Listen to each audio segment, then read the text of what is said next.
I don't think you, whoever you are out there, realize that Confessions, Nice and Slow, You Got It Bad, We Belong Together, Let's Get Married, Always Be My Baby, Where the Party At, none of these records are samples. Stuntastic, by the way. They are all original that are now being sampled by other people.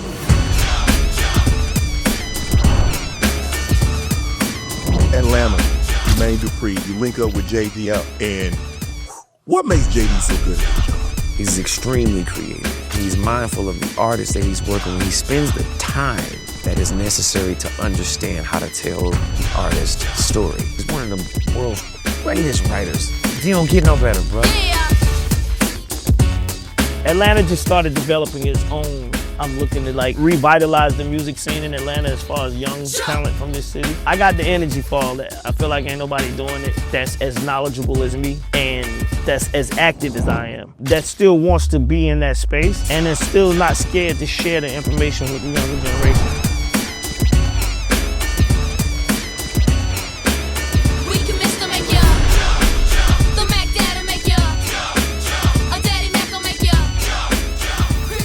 Yeah, y'all know what it is. Southside Studios, So Def with the highly decorated JD. I'm definitely here, BackTrak, Dying. Wait, what the fuck is we doing? What the fuck is all this, man? What the fuck is this? I think this nigga own ASCAP or something. He might own this bitch. Do he own ASCAP? There's no way he got, man, that's on this side. The fuck is all these plaques and shit? That's the real Walk of Fame right here, man. I don't know what the fuck though. He got more he owned this shit, bro. There's no way in the world. Look at this shit. Look at this shit. But anyway, this is BackTrak, #1 co-signer. I'm here with Jermaine Dupri. I know y'all was waiting on this episode. We are here. ShopTomorrow.com. Get all your fucking gear you want, the hats and socks and shirts. Get to it. We here. BackTrak, JD. Y'all know what this is.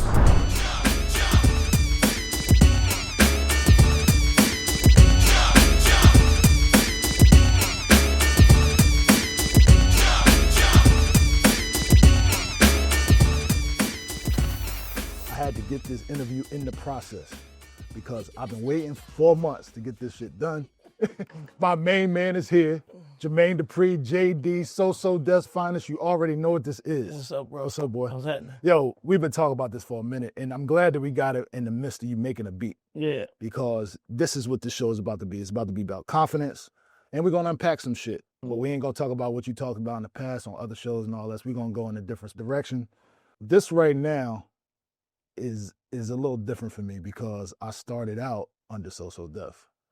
That's crazy. You know what I'm saying? So people, Well, know, I'm just learning. Yeah, I'm breaking this. So basically, I was signed to Mars and Trauma, which is Black Market, and it was signed to So Def as a production deal, and that's why I got my first production deal. I forget the other kid's name. Probably gonna be mad. But for about 2 years, I was signed to them, and we were signed to So Def. I think I sent some beats. We was working on Slim and them. Oh, really? Yeah, Slim and the young cat you had earlier. Yeah. So it's full circle. They say history always repeats itself. So right here, the topic is confidence today. Confidence is because out of all the accolades you've had, all the things you've done, I feel like, you know, you got a doctorate, you got R&B Hall of Fame, you got Grammys, well decorated. Nigga, you goddamn own ASCAP. As you walk in this motherfucker, it's 30, 40. I'm like, what the fuck? He own ASCAP? Shit's in there.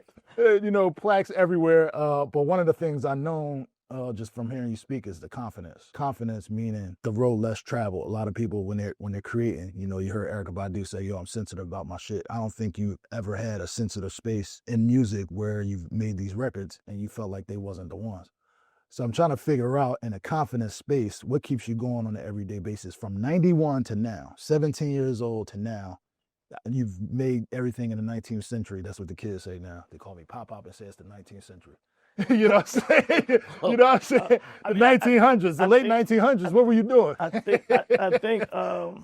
actually think it's just like the times of like the way music changed, right? Because I also feel like half of the journey of when I'm making records, people don't actually see it or they're not even paying no attention to the breakdown of it. So I continue to keep, once I get to that spot, I still feel like, okay, let me try it again. Let me see if y'all paying attention to it. Because I know, like, I was talking to somebody about chopping records, and they was like, you know, did Kanye teach you how to chop breaks? And I'm like, did you hear Jump? Oh. Have you ever heard Jump before? Like, and I'm like, and he's like, yeah. I'm like, okay, do you think somebody told me to chop the Michael Jackson record? And like, but I don't think people correlate what they heard from me to the production that they believe other people are doing. And I think from a producer standpoint, that's always like, I won't say bothered me, but it's always driving me to be like, okay, well, I'm gonna show you niggas this time. I'm gonna show you. Let me show you this time. So you can actually see it, right? And it's like, I think, like for a long time, it was like, I think even like on the Usher My Boo record, I seen like they got this thing where they go back and show you where the samples came from.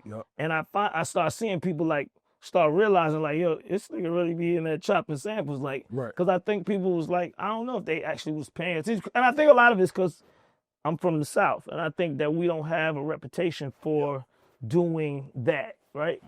And so initially people don't, correlate Jermaine Dupri to samples like that, even though they should, because Kris Kross' first album was nothing but samples. All samples. The Multiple samples. whole album was 4 or 5 samples. Yeah, 4 or 5 samples in one. They don't seem to, they find a niche of where they want to go. And I mean, like I said, I think that drives me to be like, okay, I'm going to make a record this time like this. And I'll make a record like this time like this, right? And not that I'm like, oh, I can't wait till they say, oh, he makes samples, but it's just like, it just keep driving me to just keep wanting to make, and keep going deeper and deeper into it to the point where it's like, okay, listen, do y'all honestly understand what I just sampled?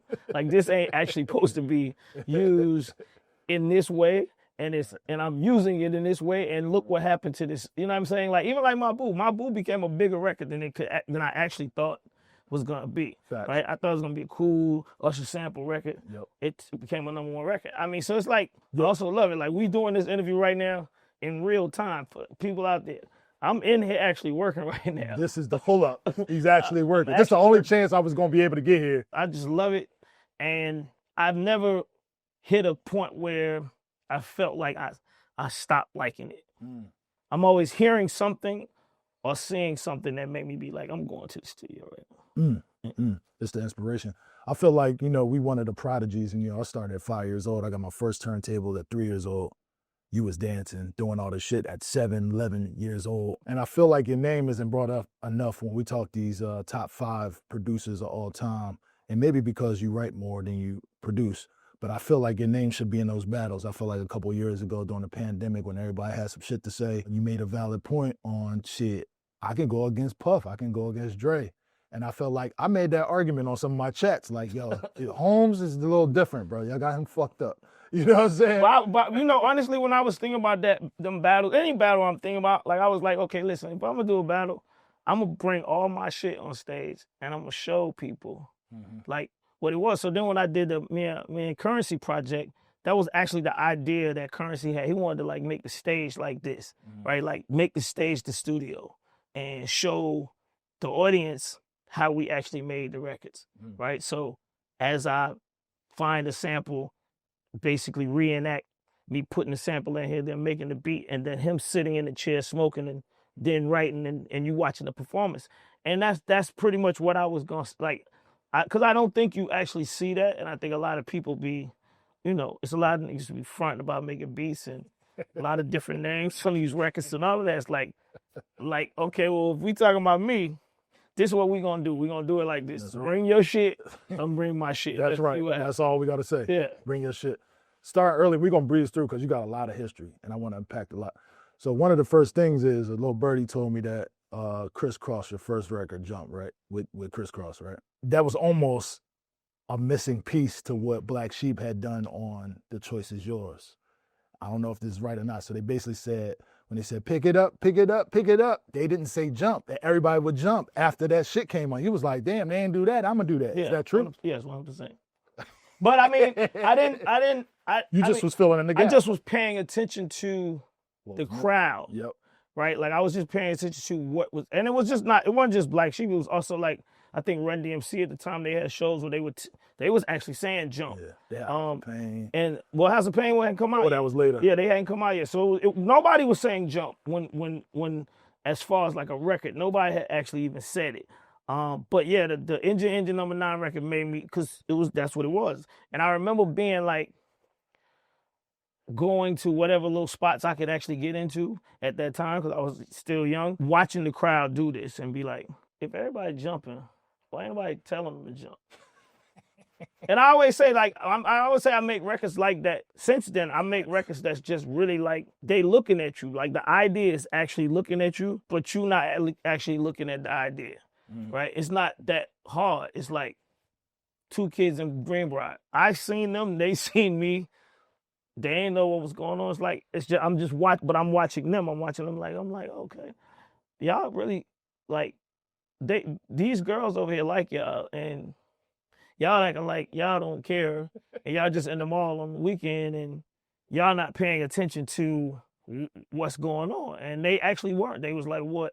You know, girls always getting at us like this. And I was just like, oh, okay. So then my mind just That was in the first conversation. Yeah, my mind starts saying, oh, okay, same thing, fill in the box. Like, okay, so if y'all had a record and they already like you, how hard could this be?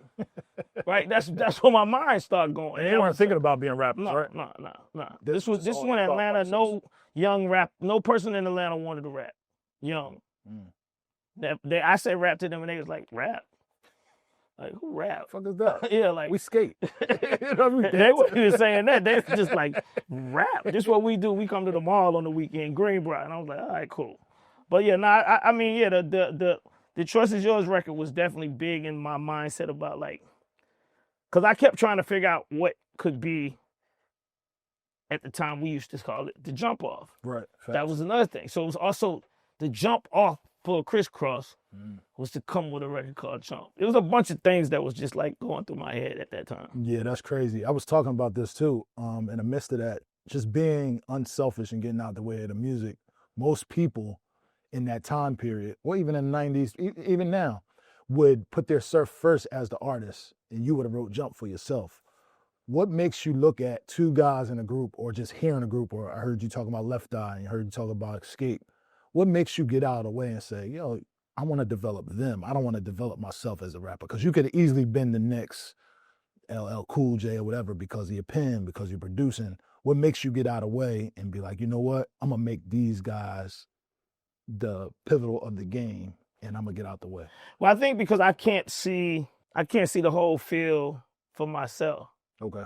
But as a coach and an owner of the team, I could see it from the box for somebody else. I'm looking at what they can't see, and I think that's what it is. If I think about myself, I'm not seeing like what I should do, right? Like as a producer, say for instance, like somebody, I know I said I was gonna do this Magic City documentary, and I'm saying I'm gonna produce all the records, right? And somebody was like, "Oh, you're gonna do like DJ Khaled?" And I'm like, Did you miss my 1972?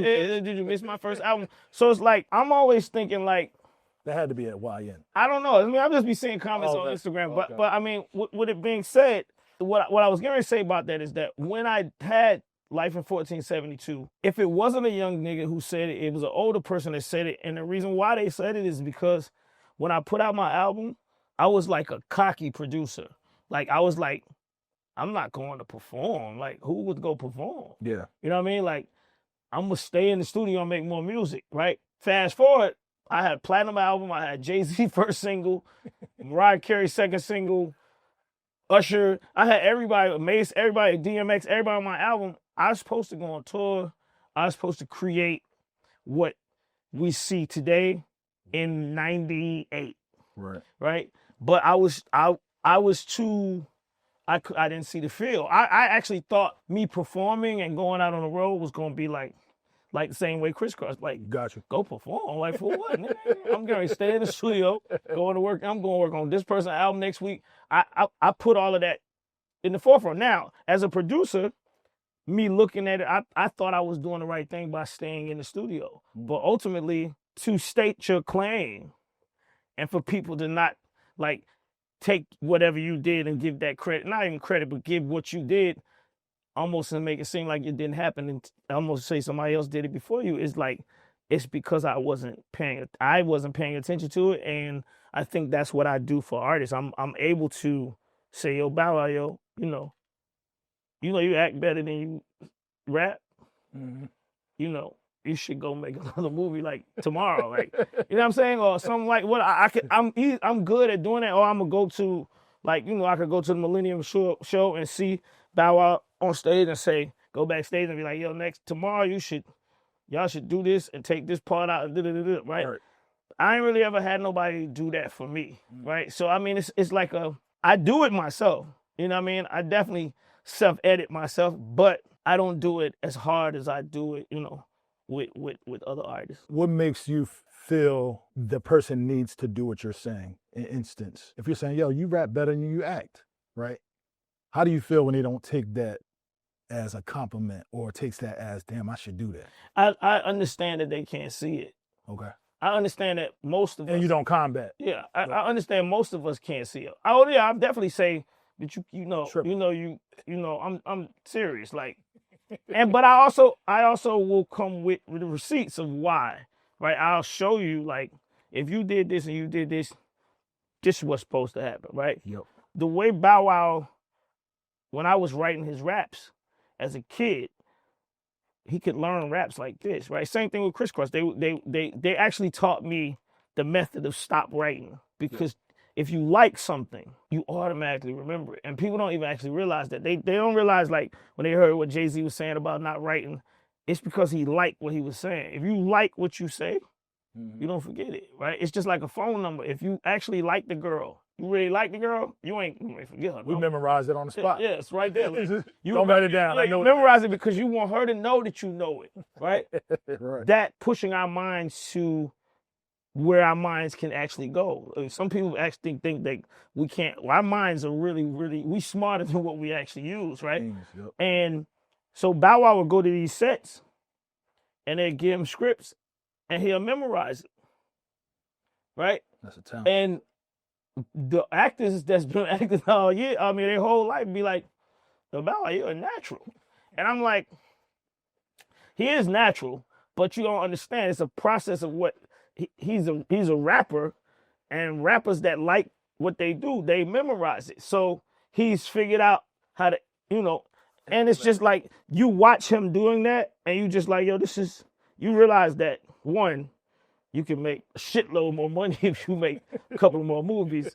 You can keep rapping. It's cool. You've been rapping your whole life, but you are definitely a movie star, right? Nice. So it's just like just little things like that. I'm just easier at seeing it and saying it to the art, and I don't care about the back and forth. I'm not gonna get mad if you say no. I expect you to not understand what I'm saying. Right. We have those things when artists can be really combative with the idea that we're trying to portray, but we're trying to help them. Yeah. You know what I mean? But I mean, like I said, I let them know. Like, I'm not trying to. If you don't want to do it, then cool. I get it. But I'm gonna keep telling you because if I don't see nobody else telling you. Right. And that's another reason why people should sometimes pay attention to it, because if you're not getting this from nobody else, ask me a question about it, dude. Right. Why you see that I should do this and him and they ain't say it?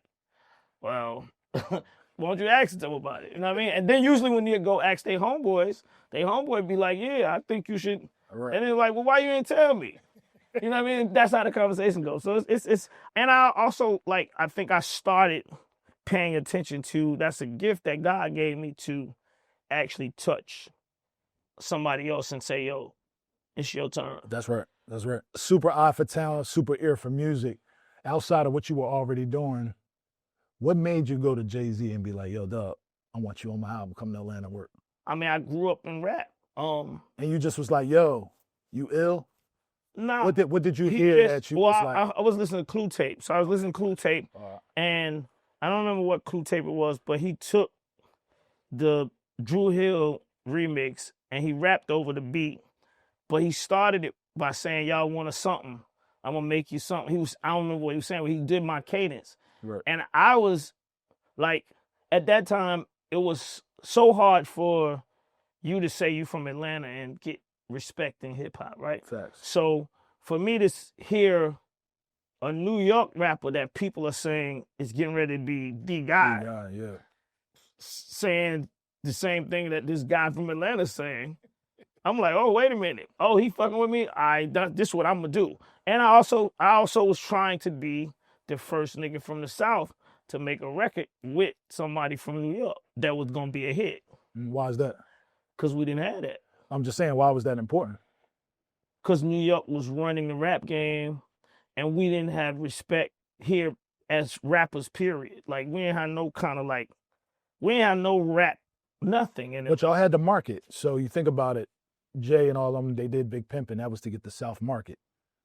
Y'all could have easily just held on a little bit, and Lil Jon and y'all just came with the crunk and just blew it out the frame, because then you had it for the 20 years after that. Yeah, but it still wasn't the same. It wasn't like, you know, I grew up so hip-hop. Yeah.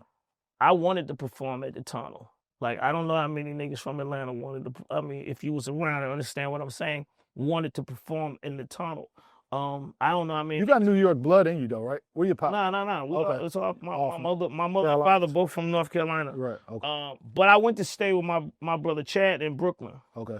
And I stayed there when I was like 12, 13 years old, just being around him in his house and just being on Eastern Parkway and being in Brooklyn. I just, you know, it was record stores that sold break beats. Like, it was just like shit we didn't have here. Like, you couldn't just walk into Peppermints and all the break beats over there. They had all of, you know, they had all the new rap records and this, that, and the third. But breaks and stuff that my mind was like being, you know, intrigued on, I didn't have access to here in Atlanta. So when I got to New York, this was I was going. I was just like, oh. And just being around that, it made me say, okay, listen, I'm gonna be one of the first guys to break from the South into the market that don't believe that we supposed to even be there. Right. So that was a lot of the, you know, a lot of it came from there. It's crazy the perspective, because I sat with Dallas, and Dallas told me that in the midst of his career in that time period, which is your time period, that Russell and them used to call him and be like, yo, what are we not getting in New York? What are we not getting that y'all doing out there? We're trying to figure it out.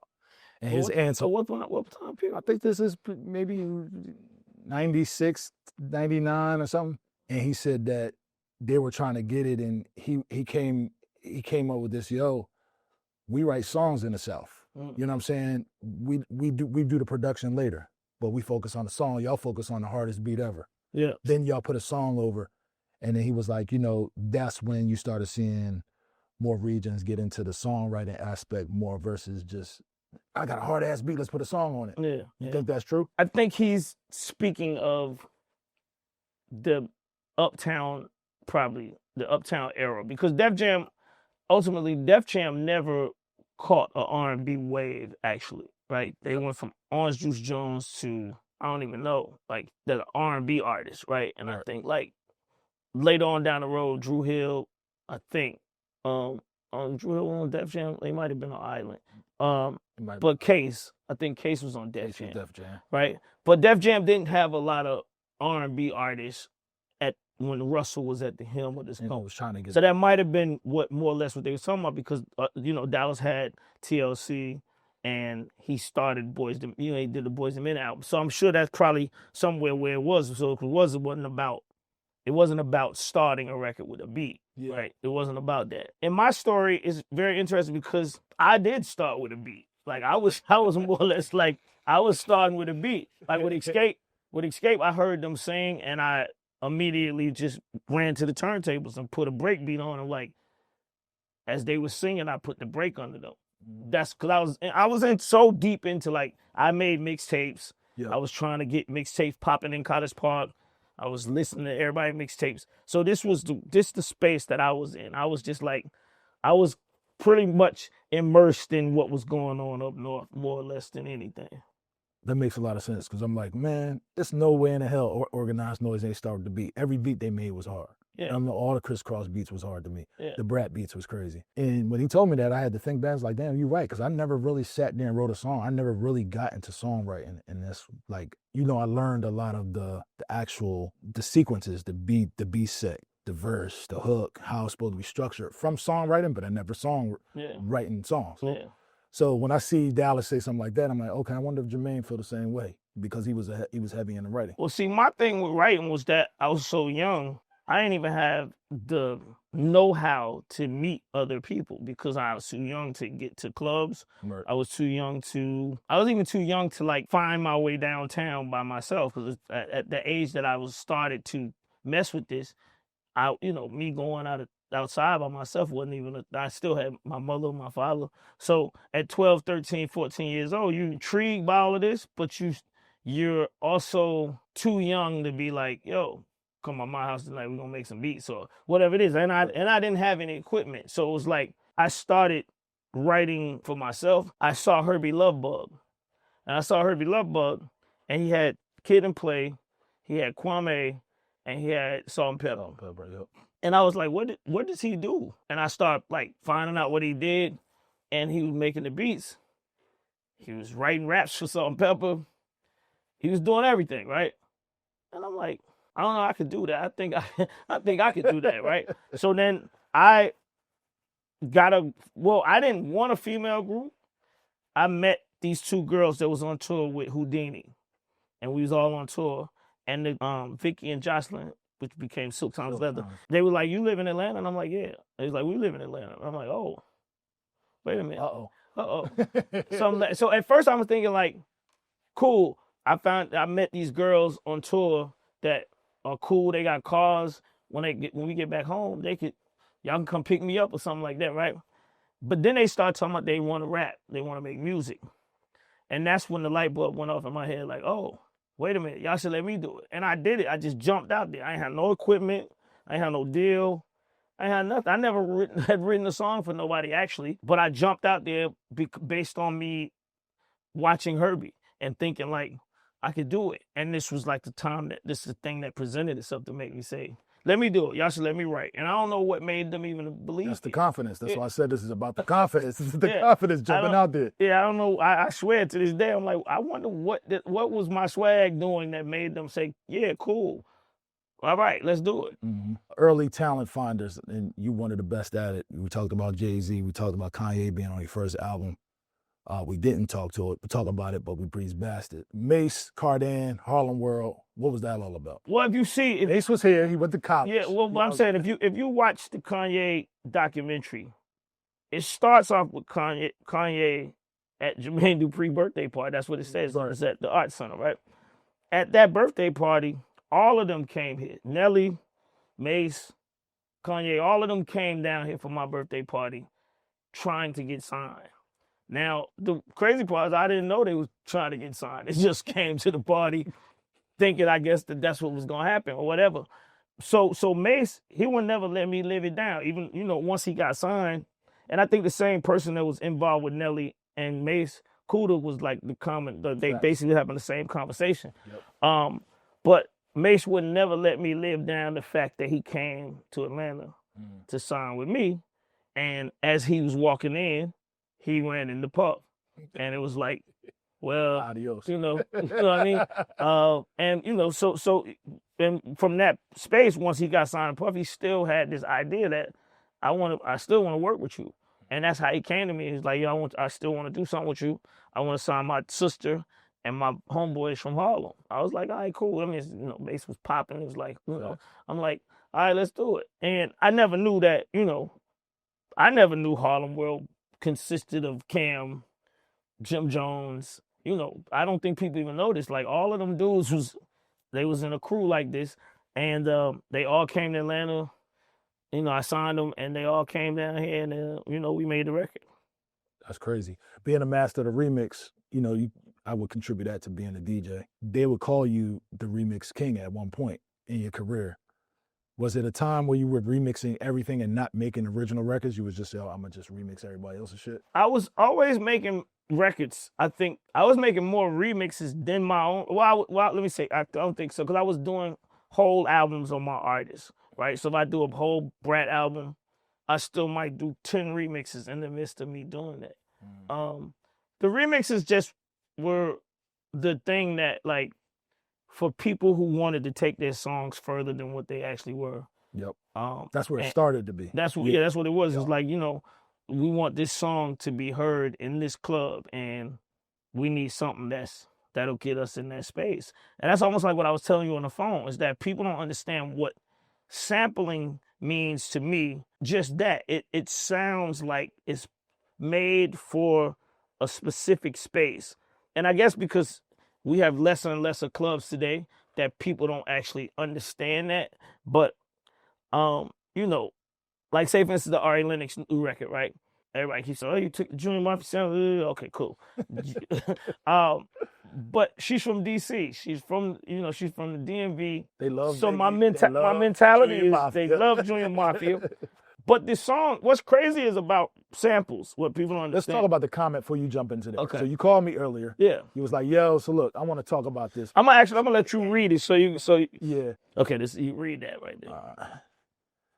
Says, JD is a brilliant producer, but I have a question. Why do producers sample music when you could simply replay a vibe similar, have an engineer mix it old school, and sample your own record? 100% you. I hear a lot of producers saying that ain't producing when you don't touch a machine or you do it yourself. But to me, it's not producing when you just keep recreating something else somebody else has done. Jermaine Dupri. So that's the first one. And then he went on to say, That's a tough comment. yeah. Not any way of shade to JD or B. Cox. They make great music. But my point is, when does music stop repeating itself and start being creative enough that the next generation samples this generation of music without any samples from yesterday? Think about it. It was this way. Everything from the 60s through the 70s to the end, maybe 77, 78. When sampling first started, what's original, and it was created enough to make someone else do it. So this is a two-part thing, because the second part of his question or whatever he's asking is that I don't think you, whoever you are out there, realize that Confessions, Nice and Slow, You Got It Bad, We Belong Together. Let's Get Married, We Belong Together, Always Be My Baby, Where the Party At, none of these records are samples.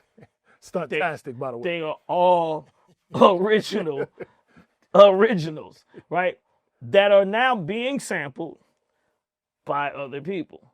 And that goes back to like how we started this conversation. I don't think people, when they speak of me, they don't actually even be like really paying attention, because you can't be paying attention and leave that message and say that, because you think that you heard the Confessions and you think you heard that, then you've never heard that before. That's why it was like what it is, right? So you take Shake It Off. All of these records are like. Did you do Tipsy? No. Okay. I didn't do Tipsy. But it came in. It came off So That. Right. Yeah. I was just asking because that's another one that we didn't name. Yeah. Wasn't? Yeah.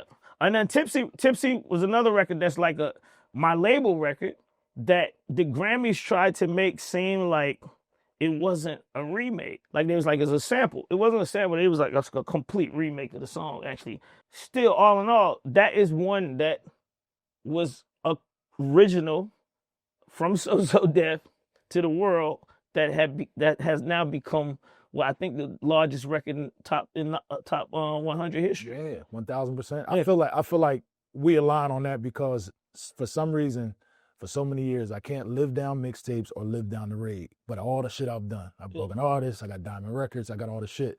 What do you think we're doing wrong besides you showing somebody the footage of We Belong Together that's saying, y'all keep sampling? I got records I got 50% for that I didn't sample. Yeah. What are we doing wrong?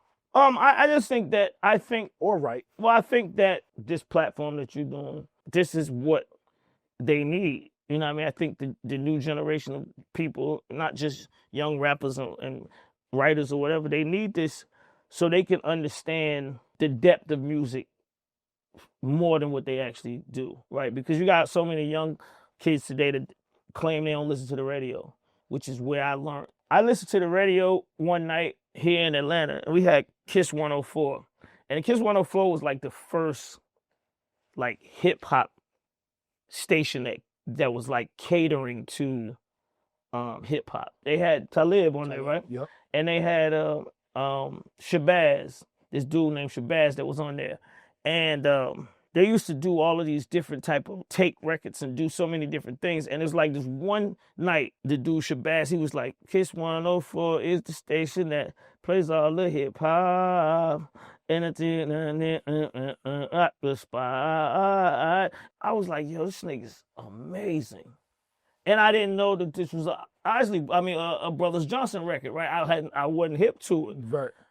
I mean, I was hip, but I hadn't listened to it. It wasn't no reason for me to listen to Brothers Johnson records anyway. You know What's what I that mean? strawberry letter? Yeah, right. Yeah. But he flipped all the words Yeah. and made it like here in Atlanta. Yep. And I just remember that being like a learning session. Like, oh, this nigga took a Brothers Johnson record, changed all the words and made it more like this, but he's just kept a melody. That was another thing that started making me want to write, because I heard stuff like that and I'm like, oh, I could do that. You know what I mean? I could take Flip some, that shit. yeah, like, so, you know, it's funny, Brian's here. So on my album, I started making mix, like, songs that I never thought I was going to put out. Mm-hmm.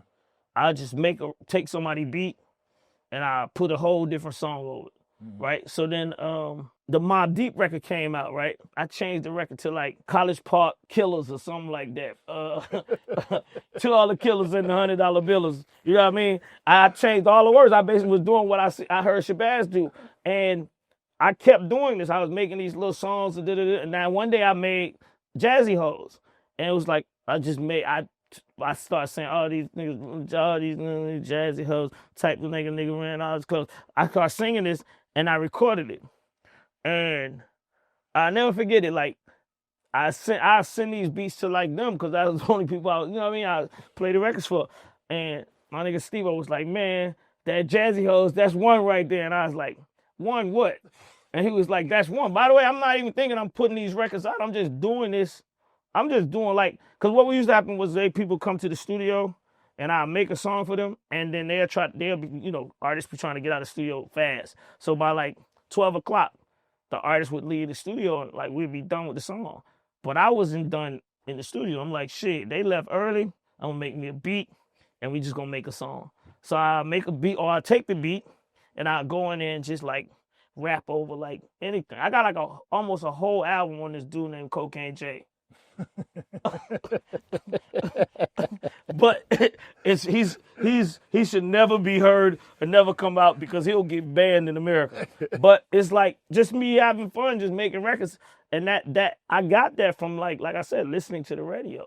And I think that kids today not listening to the radio and thinking that it's cool not to listen to the radio, they're missing a big thing of like life.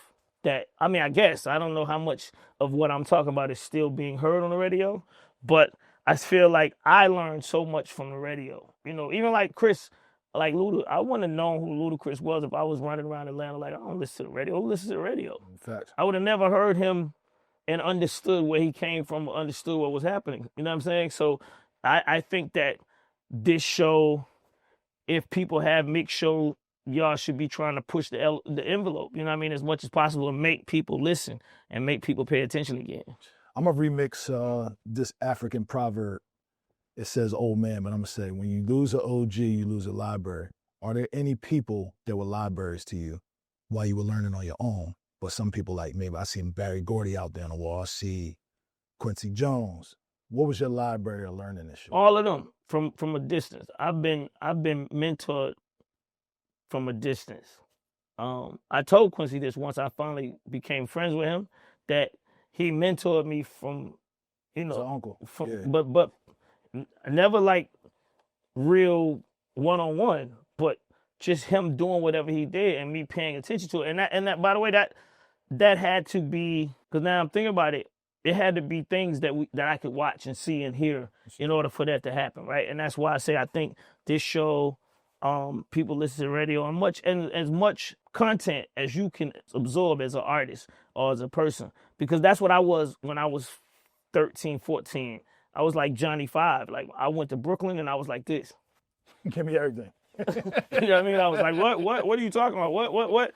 And I couldn't stop. It became a like, you know, I went from putting tinfoil on my teeth to make it look like I had goals to walking in Albee Square and being like, oh, you had the Barack dye and the haircut too? Yeah, everything. Yeah. You know what I mean? I you know, I had blonde hair, blonde top. I done did everything. I had all of that. But like I said, Atlanta was a place where this element of hip hop had not actually come here. And it never really, that part of it never really came to the city. It became, Atlanta just started developing its own, and we still always had our own hip hop scene, but the other side of hip hop, where, because before young rappers became cool, which I created. So we're gonna put a pin in that. Yeah, we're gonna put a pin in that. I have to. You created that.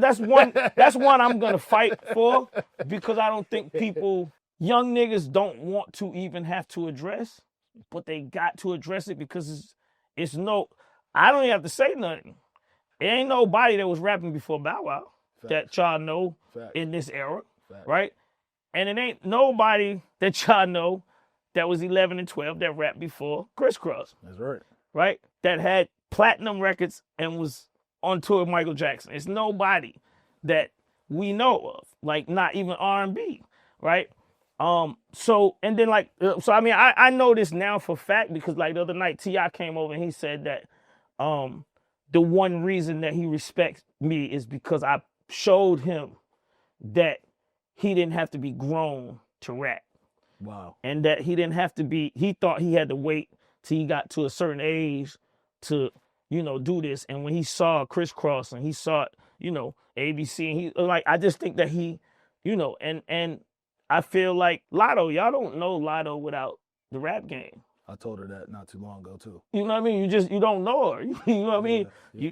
You know her now, but you don't know her then. Yep. You know what I mean? So the people that watch. So it's like, still, from a youthful standpoint, I take all credit for that. I'm going to fight for that one if people try to take it from me, because I'm saying, like, when I started doing it, it was whack.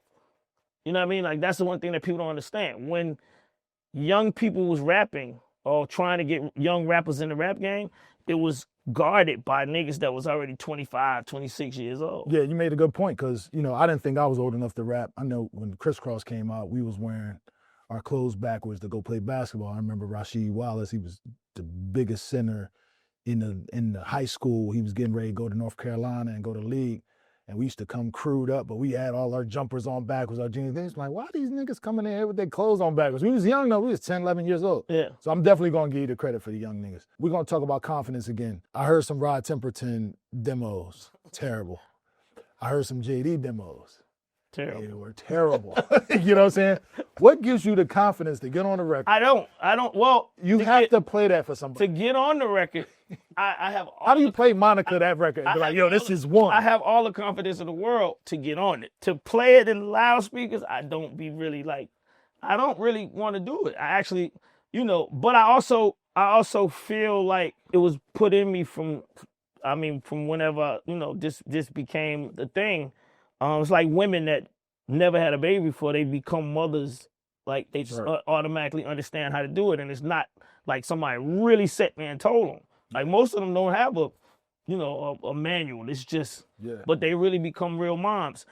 I think it's the same thing with me. I started realizing that what I was writing was different than what that person is writing, or whatever I saw from the beat. Same thing is like finding an artist. Like if I sit there and say, yo, Monica, we should do a song called The First Night.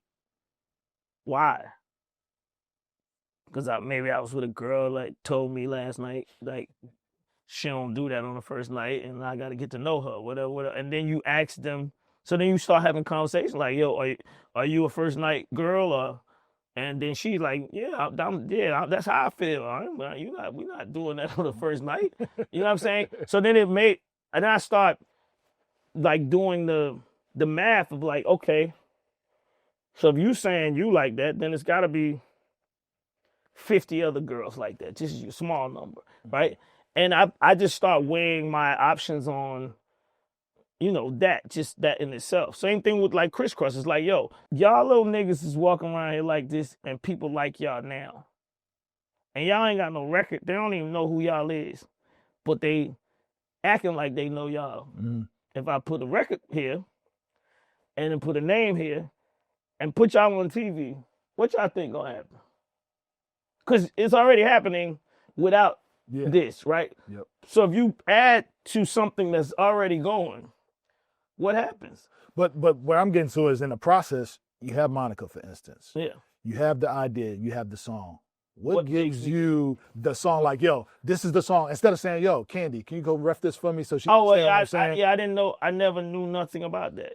Yo, sing this over for me. So I, Nah, you never, because even like that, like Candy, I wrote all their songs, right. right? So And she's a crazy writer. I'm just saying, what makes you not get her voice? no, but I'm You know saying what same thing. Like I think Candy became a crazy writer by watching me do that, and then saying, "Oh, I remember JD was writing for us. Shit, I could write." You know what I mean? Like Yeah. it's just I think it's just like I said. You got to you got to feel like. You got to be confident in that. You can't play nobody.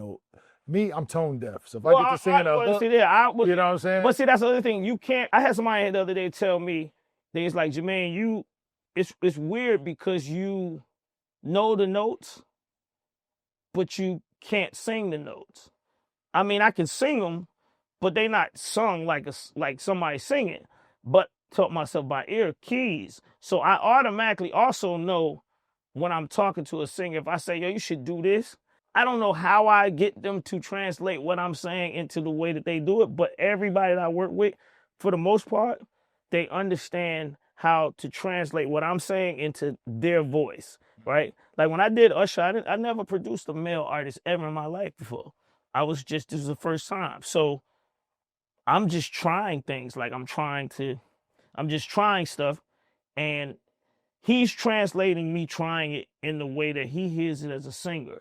Right? And then I start getting used to hearing him translate it that way. So it makes me better at doing it. Like, okay, if I do it like this, he gonna sing it like this. If I do it like this, he gonna. And I mean, I had to work on it. Like the Monica demo, yeah, it was bad. It's like, but I got more confident when I got inducted into the Songwriters Hall of Fame, because I realized that night it was a bunch of people performing songs, and it was the actual writers. And it was terrible. And I was like, oh, okay. I'm in a room full of me. You know what I mean? So I actually performed that night, and I think I sung Confessions, and I sung it basically the way I wrote it. And I was like, I feel cool doing it. I think as the time goes, like because once I got used to people laughing at me, it didn't matter no more. Because what people don't understand is, now we uncovering it. Yeah. Once you get past the point where it's like, oh, I don't give a fuck anyway. They're going to laugh anyway. Yeah, well, with me is, I'm not going to be on the record. That's the part that people, you like, if I say, here go a line, here go 2 lines, 3 lines, right, and they like, go do it, right, as a joke. Like, that's what I done had that, go sing it, JD, and they be laughing, and I say, you can laugh all you want to. You the one got to go do it. I'm coming off. Nobody's going to hear. I'm not saying that. I'm not doing no backgrounds or nothing. Nobody ain't going to hear this, right? And it's crazy because like on the Mariah record, Can I Get Your Number? I demoed that for her to do. And when she came to the studio, she was like, you want me to do that? And I'm like, yeah. And she's like, nah, you should stay on there. And I'm like, no. Right? I'm like, I didn't do this for me to stay on there.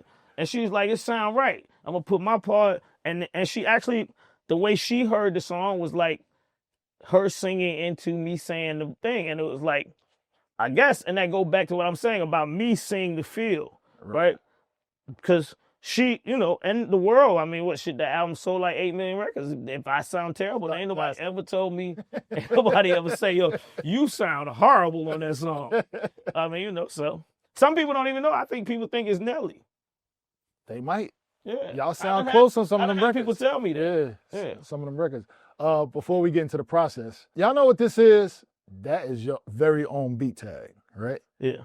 Were you thinking that I need to be in competing with Bad Boy for Life? Was I competing with? Why did you feel like you had to do that?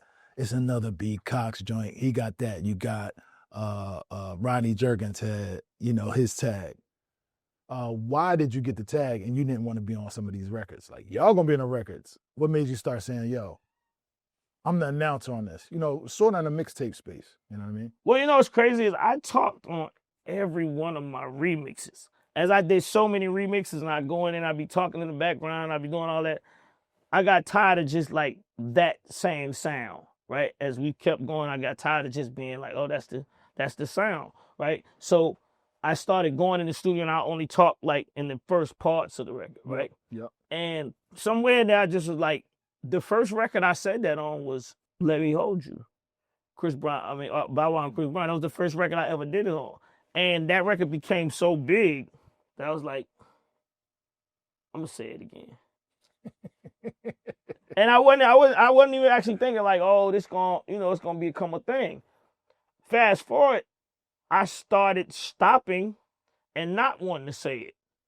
And then the artists start saying, yeah, you're not about to say that on my record? Damn. And I'm like, I didn't want to do it on this song. Why? What's wrong with my song? And it's like, oh man, come on, right? So then it became, now it's a thing where I can't even, if I don't do it, then people feel like the record is not, I don't love the song. Damn well. Yeah. Even on a slow jam. And it's not even a tag. I go in there every time and do the different. Get the fuck out of here. Yeah, I do it. It sounds the same every time.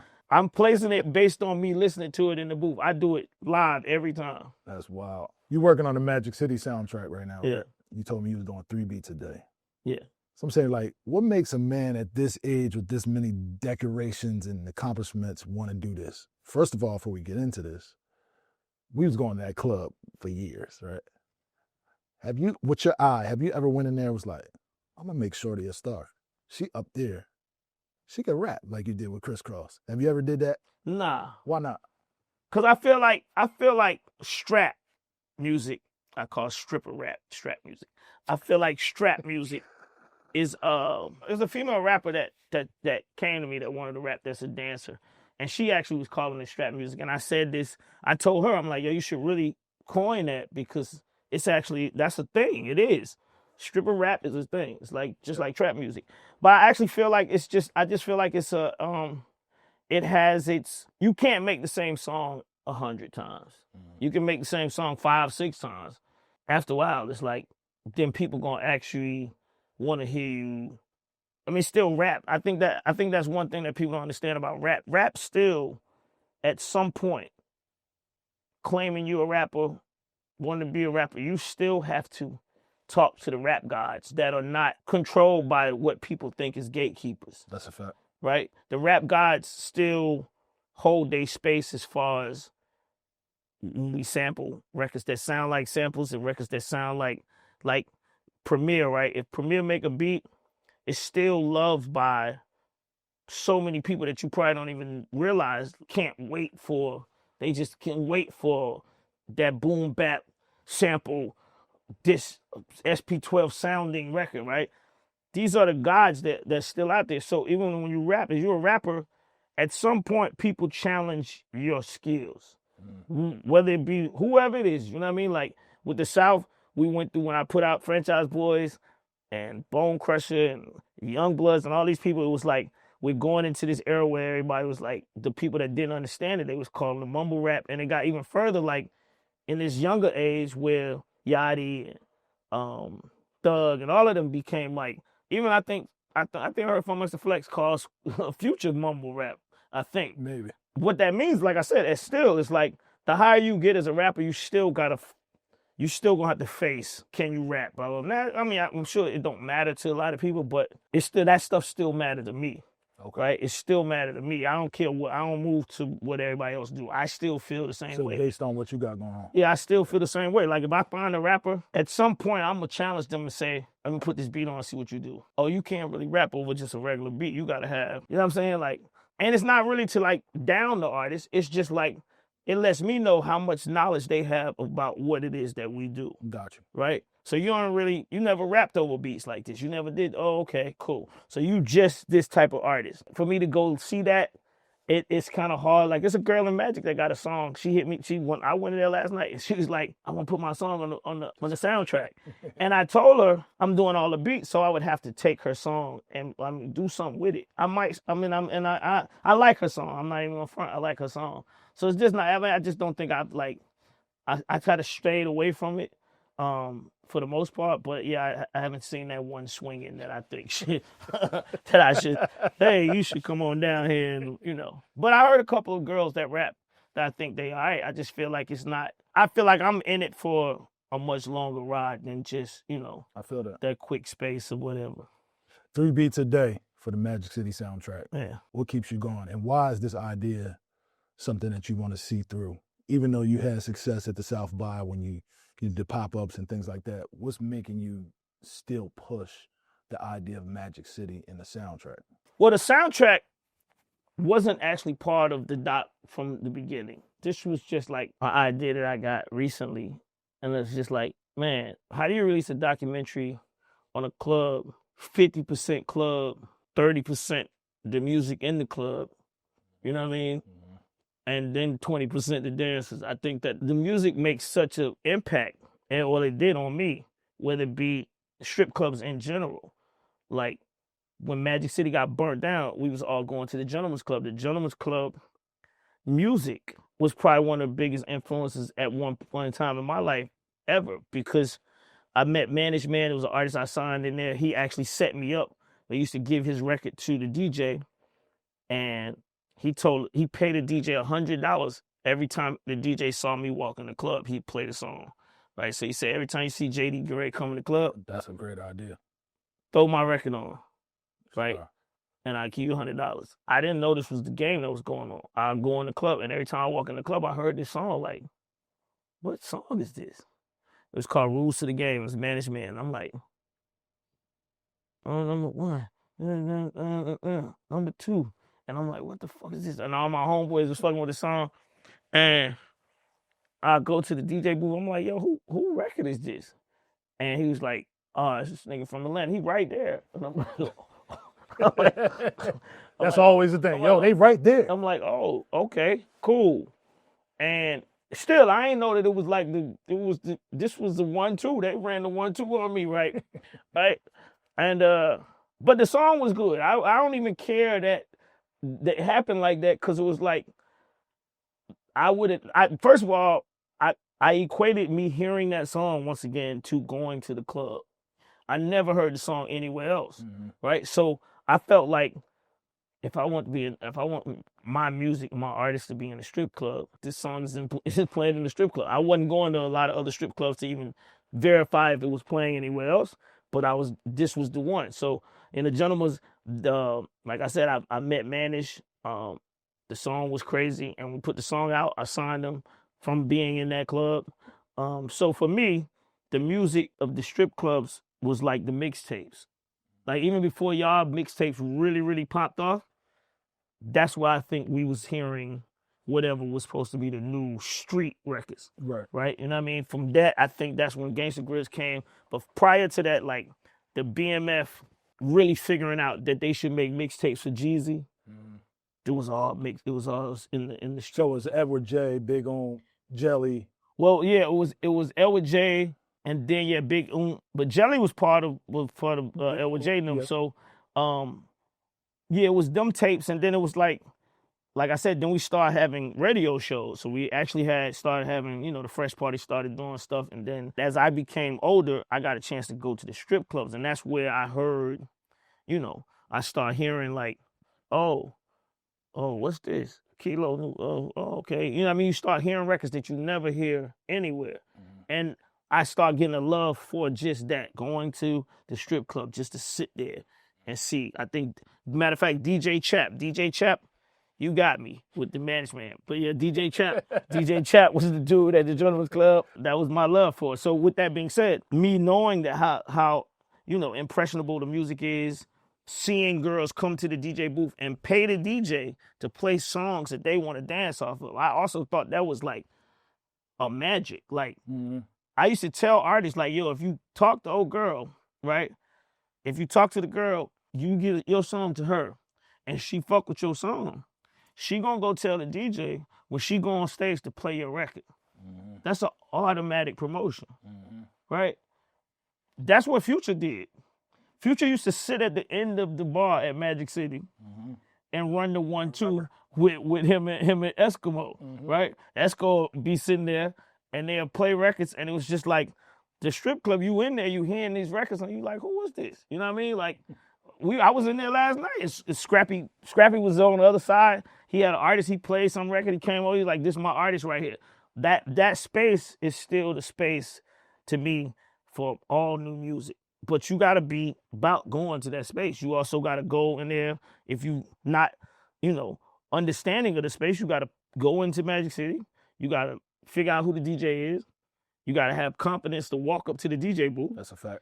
And have a conversation with the DJ and be like, yo, you got to hand him your record. And you got to also be ready for him to just take your record and look the other way. And you have to do that process about 3 or 4 times. You know what I mean? So it's definitely it's a space for me that I feel like I couldn't do a documentary without the music. And then to start thinking about how I would do the documentary, how I would do the soundtrack, if I do all the records and I get all these guys that I never made records with, it's actually something that ain't never been done before, especially not in Atlanta. I don't even think, I've been telling people what we're doing, and people been saying it ain't never been done in no city. Yeah.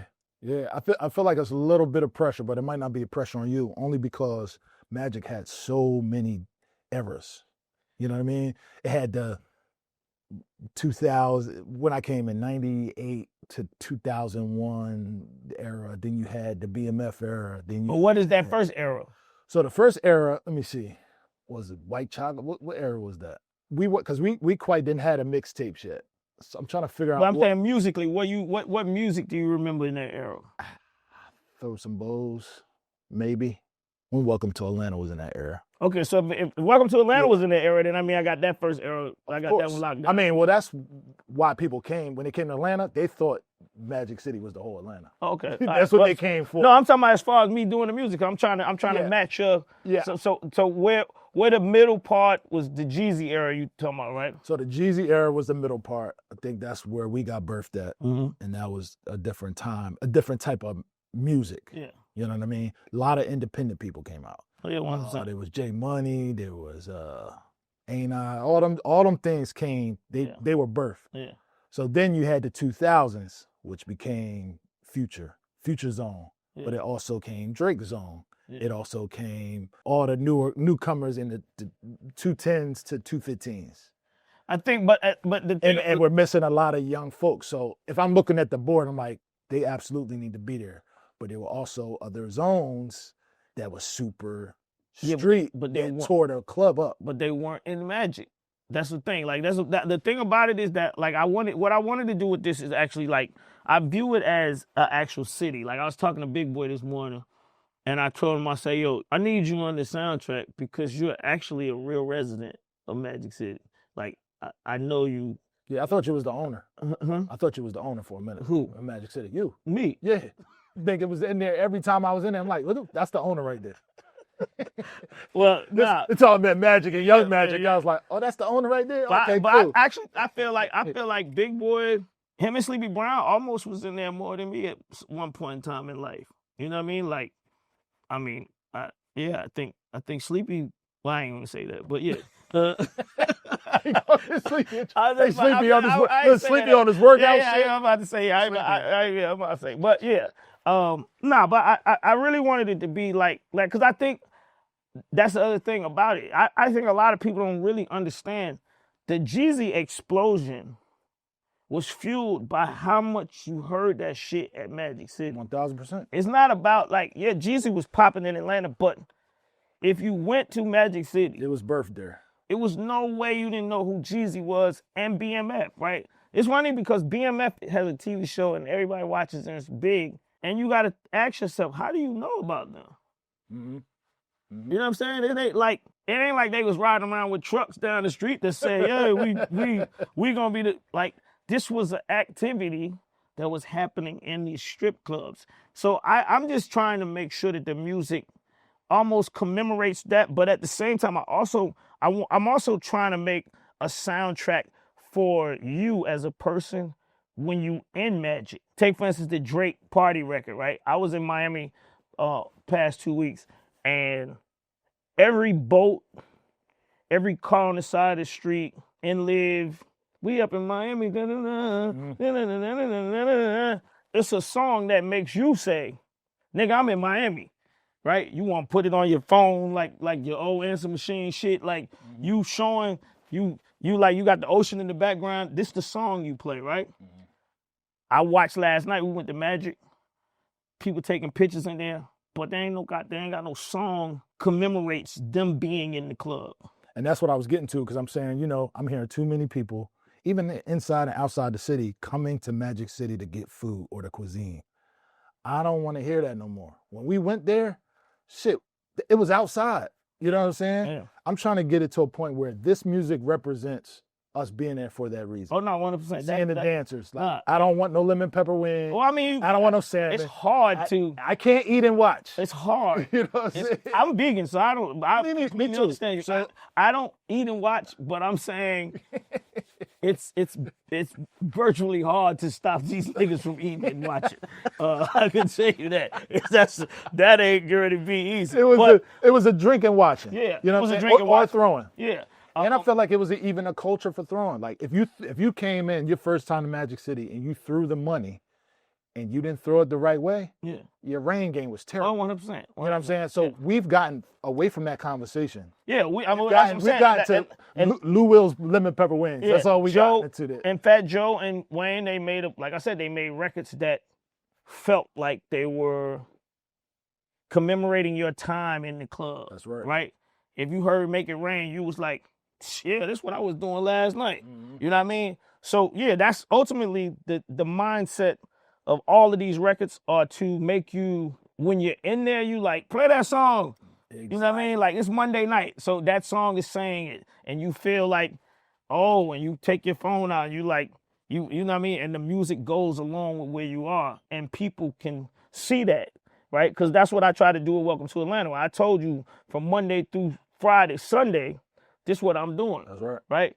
I ain't even talk about where I was from in that song. I ain't say nothing about Old National Highway, College Park. I talked about what you could do as a person when you come to Atlanta. That's because they can't come to Old Nat. You talk about, he ain't saying because Hey, man, they couldn't come to Old Nat. Don't do that, man. They can come. could- They can come. they couldn't come there. They can come. They can come. They can come. It's all right. It's not that They bad. gonna button the road and motherfucker. You know what I'm It ain't that bad. But yeah, I want that to embody that because, again, we talking too much about cuisine. Yeah. I remember being in there, and I probably ordered some food, but I put my food down because the song came on that I never heard. And I seen all the shorties was on the stage, and I seen the money get thrown, and I'm like, I stopped eating.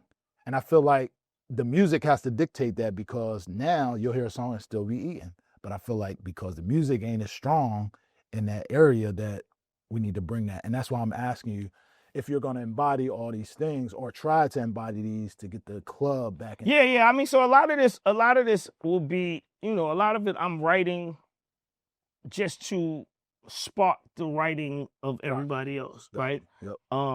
And a lot of it I'm coming up with concepts and saying this is what this is about. Let's go in this direction. So yeah, I'm trying to push that. And I also feel like this is like time for the younger artists who actually understand the strength of Magic City, right? The Wham Wham record, right? I never heard that song till I was in Magic. And I heard it, and then I asked the DJ, I sent him a message asking him, like, what's the hottest record in Magic? And he said, Wham Wham. And I'm like, that's an independent record. They're not even signed. He's like, yeah, that's the hottest record in the city. I said, okay, well, what male record? What record do the males have in the club that you have to play? He said, JD, we don't have one. In Magic City, this is what the DJ told me. He's like, we do not have a song by no male that I have to play, but I have to play Wham Wham. Damn. And I was like, oh, I gotta go make some music. That go back to why you saying why. So at that point, I'm like, okay, I'm challenged at this point to try to at least make some records that the DJ feels like he has to play, or records that he just play and they become this. That's right. Cause it's missing. Again, before we get into process, last question. Leslie Brathwaite told me this story, and I call it the live and die for hip hop. I'm gonna say live and die hip hop and R&B. Told me this story, and I've told this over a few episodes. He was listening to Tribe. He wanted to listen to Low End Theory, Tribe Called Quest. He went with his friends. They're all there, and he wanted to listen. They're like, come on, dog, we got to go party. He's like, no, I want to listen to this album. I've been waiting for this album. It's my favorite album. He stayed to listen to the songs. The next morning, he found out they all died in a car crash. My story is the opposite. It's on some funny shit. My mom used to give me money for groceries to get her groceries, and I used to steal all the groceries and go buy records from the record store with the money. Has there been a point where you put yourself on the line for your passion of hip hop and R&B in no sense? It don't have to be a death situation. It could be a funny story, but we all had that thing in our passion and are just living that is one time where you was like, bro, this one time, bro, I just fucking blah, blah, blah, all for the love of the music? Nah, cause I was young. And I be telling my daughter this all the time. Young niggas get a pass, right? Young kids, like, even if you ain't good at dancing, that's what I be telling my daughter. If you ain't good at dancing, people gonna clap for you because you young. So she don't be understanding that. Like you good, but you ain't great. And you believe you great because they clapping for you. They only clapping for you because you little and you young. And it just look cool because you a little kid doing it. That's a bar. So for me, I got away with a lot of shit and I got things handed to me and given to me as opposed to me having to do anything because I was so young. And people actually didn't think I was actually going to do nothing with it. You know what I'm saying? Like say, for instance, I was standing outside Jack the Rapper. I'm standing outside. I can't get in. I'm watching niggas going. They showing they, you know what I mean, passes, whatever. If you stand out there long enough, somebody gonna be like, yo, dog, you know, What's up? you want me to let you in, man? But they only do that for little niggas. Like, you know what I'm saying? It ain't gonna be, if I was your height and I looked like I was a grown ass man, they would have never been like, yo, you want me to let you in, dog? They would have never did that. They would have been like, nigga, what you got your pass? You know what I'm saying? But I was out there looking like one of them Coca-Cola commercials where you be standing outside waiting for the artist to come out the back door. And I'm just standing there looking. Mother's going in. I don't look like I'm supposed to even be there, but I look like I'm trying to get in. And somebody, matter of fact, it's crazy because one of my best friends to this day, Hakeem Bell, which is Cool from Kool and the Gang's son. Kool and the Gang was here for Jack the Rapper. They was popping, right? You know, Kool and the Gang, it's Kool and the Gang. Yep. But his daddy left him here at Jack the Rapper and left the limo, left the hotel rooms and all of this with them. And I was at the back door trying to get in. And Hakeem seen me. And he, come on. And he's like, what you doing? And I'm like, shit, I'm just trying to, you know what I mean? I'm trying. He like, shit, I got a pass. We can move around in here. This is how I met him. And he gave me pass. We moving around the little hotel, and I took him to my house down Old National. I took the limo. Wait, you took that nigga to Old National, bro? I'm saying this where Jack the Rapper was in College Park. So Jack the Rapper was in College Park. It was right by the airport. So, you know what I mean? He had a limo. I got him to take the limo down the street to my house in College Park. We became hella friends, but it was based on, like, that's the only thing I ever did. Well, like, anything that I wanted to go to, whether I had no money or I didn't have no access to get in, I just go stand outside and just, like, pray that I meet somebody or somebody say something. I ain't never really do nothing bad to get into it. I just was, like, confident that I was going to meet somebody. You know what I mean? Yep. And I remember, like, I did that with, like, New Edition, and Michael Bivins was, like, recognized the fact that I was young, and he remembered, like, how they was, and they seen, like, I do that with me and my home, like, me and Hakeem, we went to the New Edition concert, and I think we knew New Edition just on some, like, we cool. Yeah. And Bobby seen us when he came in, and he was like, what y'all outside for? And we like, shit, Chilling. ain't got no tickets. Smoke break, nigga. Nah, he's like, we ain't got no tickets. And he's like, y'all ain't got no tickets. Come on, right? And it's like that. Like, long as you small, and I was telling people this all the time, when you a young person, your young life is... So I was a threat. They was on some, like, stay outside. Oh, they tell you to stay outside? Yeah, for Nah, sure. but I'm saying when you a young person, you like 12 to 16, you should try to do everything in life at 12 to 16. Mm-hmm. You know what I mean? Everything that got something to do with getting some money. Because you're going to get more opportunities and more chances to get close to it than it's ever going to happen to when you turn 18 to 25. That's a fact. That's a fact. You know what I mean? When you turn 18 to 25, that's when niggas start doing like this. Like, nah, nigga. You know what I mean? Like, this my spot, right? Niggas start holding it out. But when you 12 to 16... Because first of all, don't nobody give a fuck about nobody that's 12 to 16. This is in real life. It's nothing for It's nothing for people on this earth that's 12 to 16. That's why Disney World still make more money than anything, because that's the only space where you can go and you feel like you really matter if you're 12 to 16 years old. If anything else, everything is made for everybody else. It ain't a drink made for a 12-year-old. It ain't a food made for kids that's in that space. It ain't a spot that they can go to and have fun.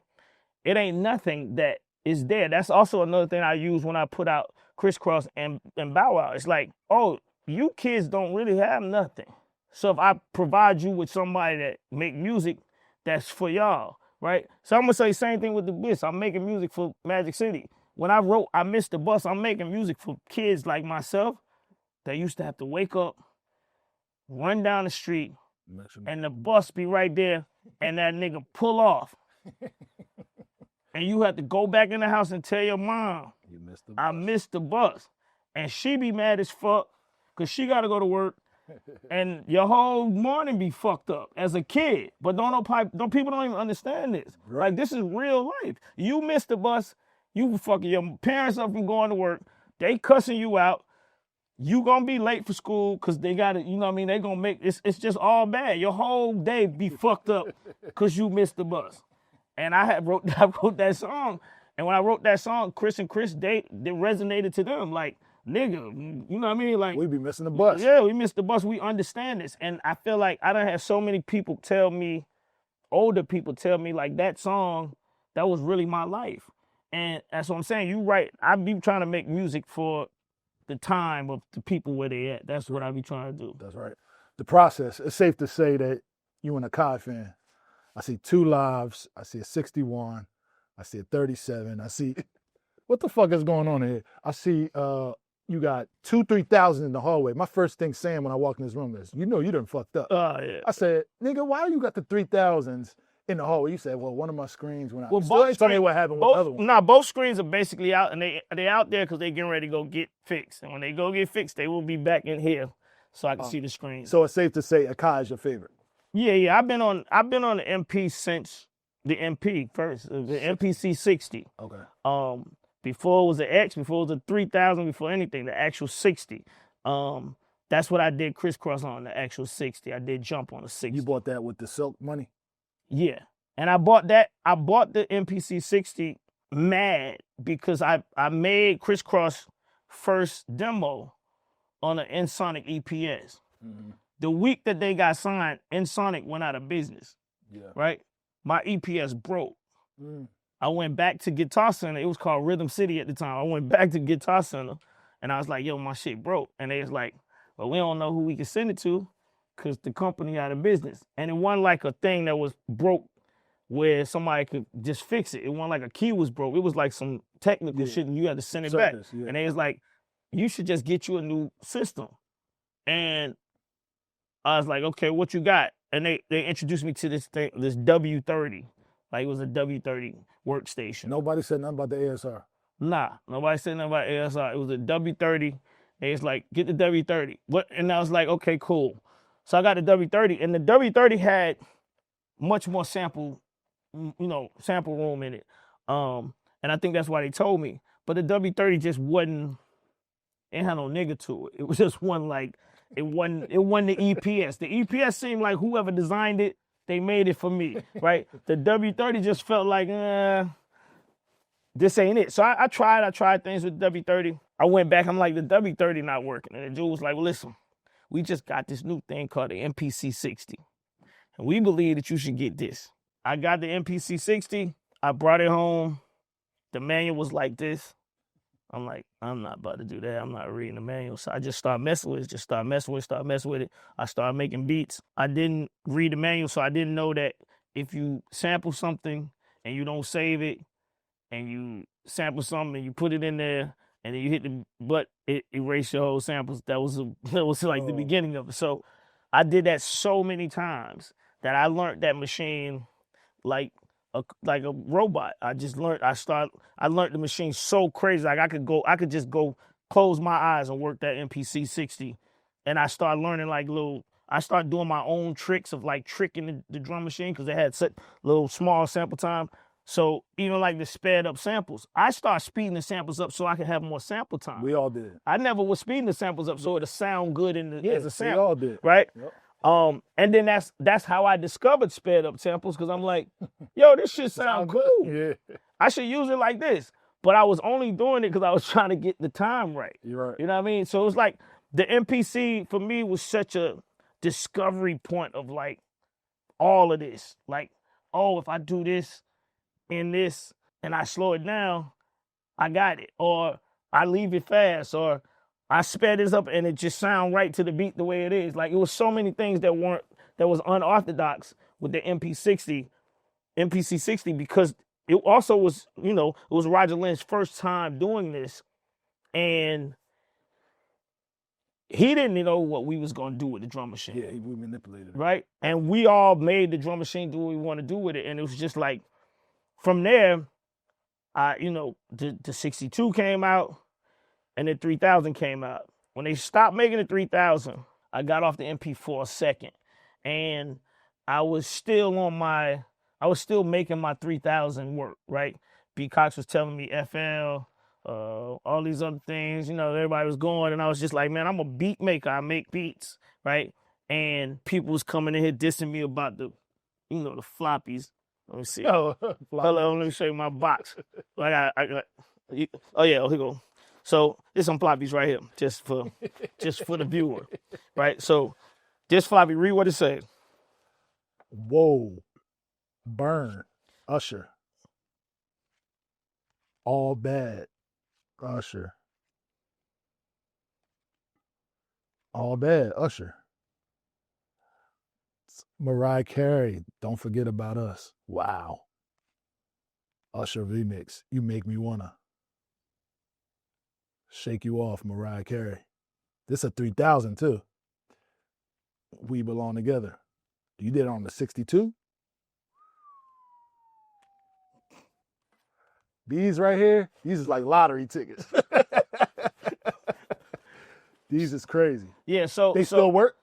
Yeah, Okay. yeah, that's why these are over here, because they still, But even this, like, if you take for instance, like, nobody taught me this. I don't know if y'all understand what this is, but at some point these discs stopped working, right? Yep. And I don't know for the life of me what told me to tape it up, but it's something that told me, well, tape this side up and it will still work, and it does. I don't know why, but So it it's does. safe to say all that shit taped up. Nah, not all of them. Yeah, not all of them. Not all of them. Like We Belong Together, not tapped up. That's open. Yeah. This one's taped up.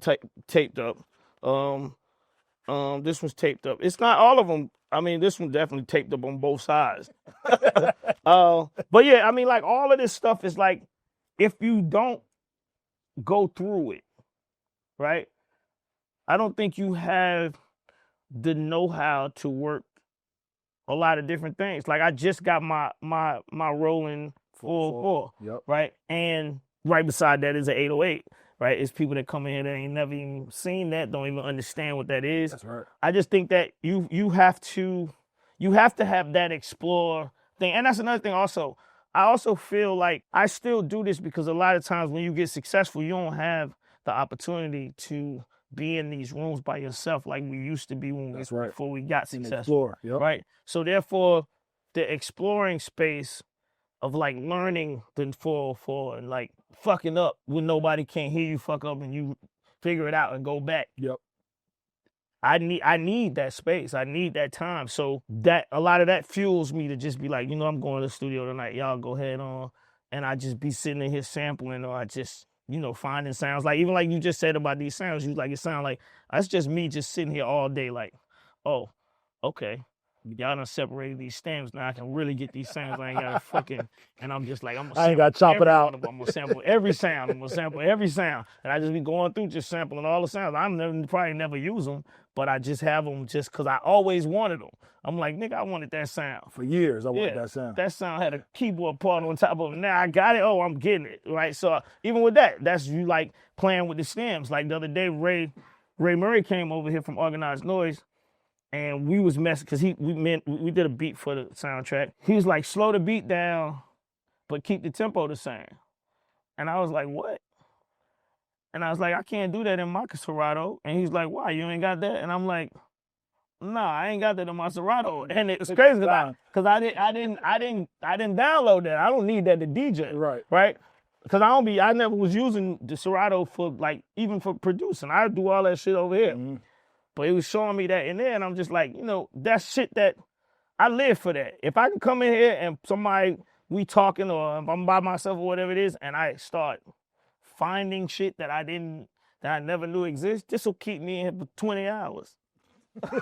It'll keep me in forever. Like, I don't care what's going on outside. The niggas will be like, it's an explosion out there. I just found something. I don't know what y'all talking about. Tell me, as long as it don't get to the door. Like, I'm getting ready to figure this out. I'll be in here all day.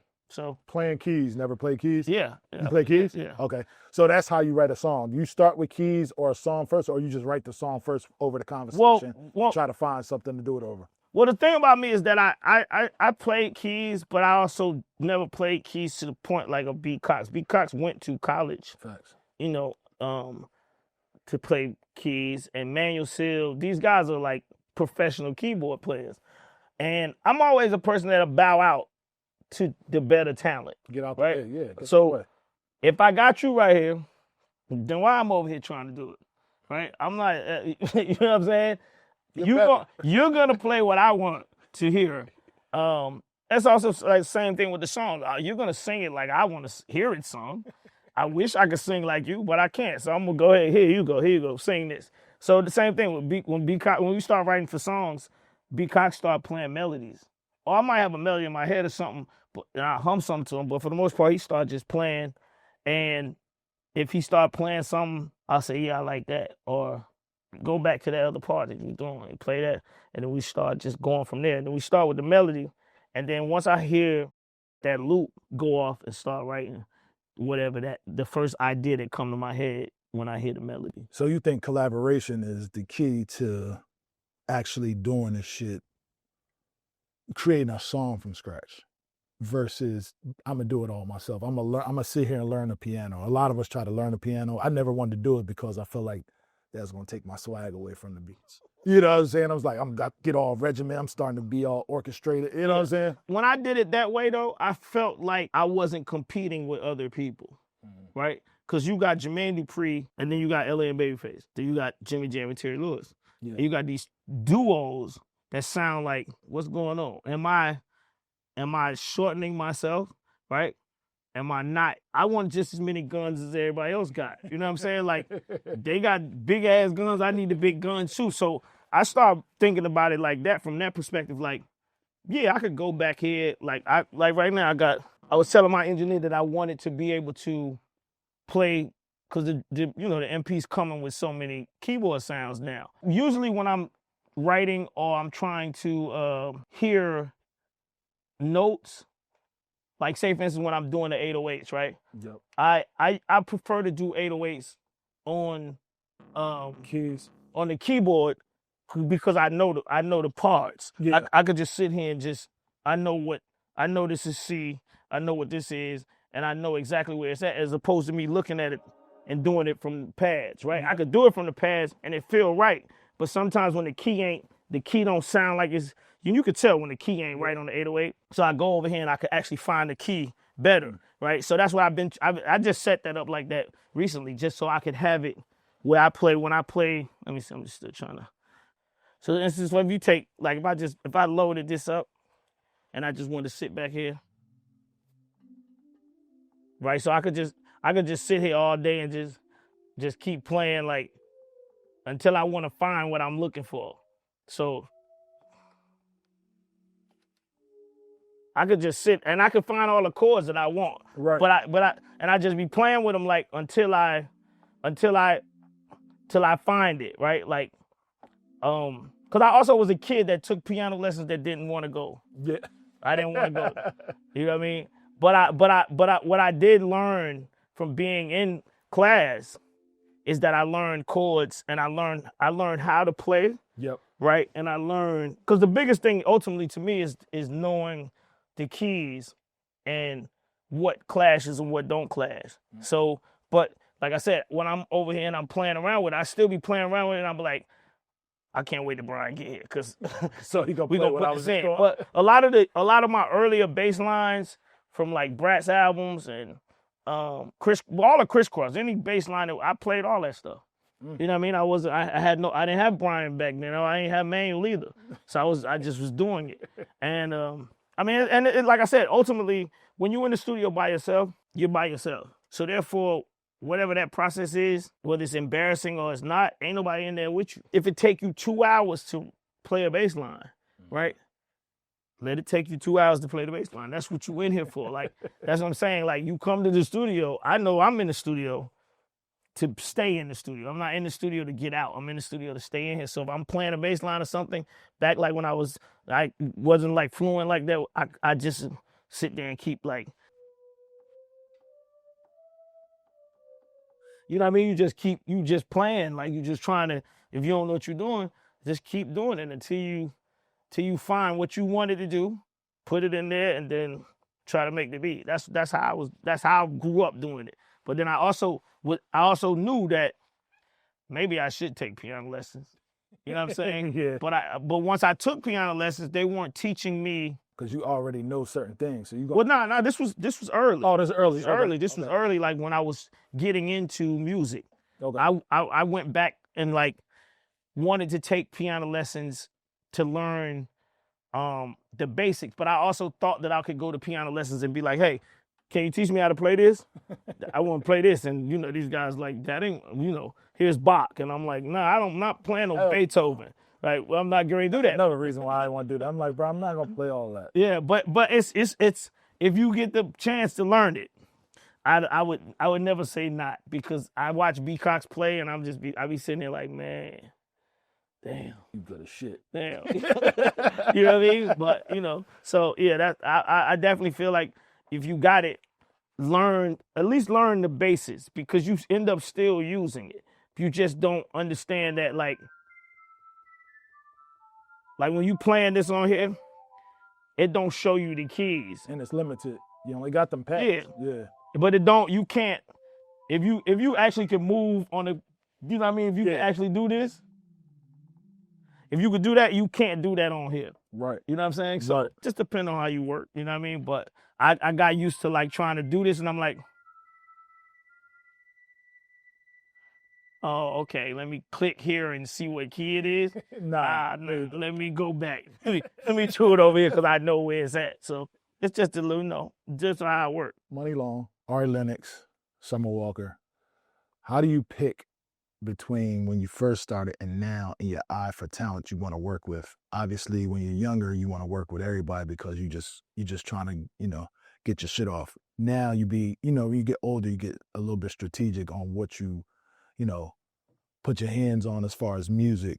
How did you come up with those three names as something that was going to catapult you in this 2020s? I got a chance to work with someone because they remade You Make Me Wanna and and they called me and said they want to put Usher on there. So that was a weird one because it was the first time that I rewrote. You was Unc at that moment. Yeah, well, yeah. Yo, we sampled just shit. And somebody sampled my shit, but they asked me to write a new verse on my own song. God damn. For Usher. Yeah. Like that was a weird, like, self moment. I don't think nobody else gave a fuck, but it was like I was like, are y'all paying attention to what's going on? Like, I wrote this song, they wrote a new song to it, now they asking me to write Usher part for this new song, which is my song from the beginning, right? So it was kind of crazy for me to have to write a verse for a concept of a song that was my song, but they put a different concept on. Got you. And it wasn't that hard, but it was just like, it was weird because it was just like, I never thought I'd see this happen. So that's the only one, that's the way I got to work with Summer. Money Long and Ari, I just went back to what I was initially was doing when you said you don't care. When I did the Ari Lennox record, Pressure, I don't think nobody was even like paying no attention to me even doing it, right? It wasn't like nobody really, okay, JD, you in the studio, Ari Lennox, so what, right? This song became her first #1 record. When we went back in the studio this second time, I posted I'm in the studio with Ari Lennox, and people was on my page saying, I hope you in there giving her that shit don't mess up. And I'm like, wait, what? What does that even mean? I don't know. I'm like, you do realize, like, we made a good record last time. But it's always like that. People always challenge my success. Like, if I make a Made For Me song, niggas come in here saying, yeah, but can you make another one? I made that one.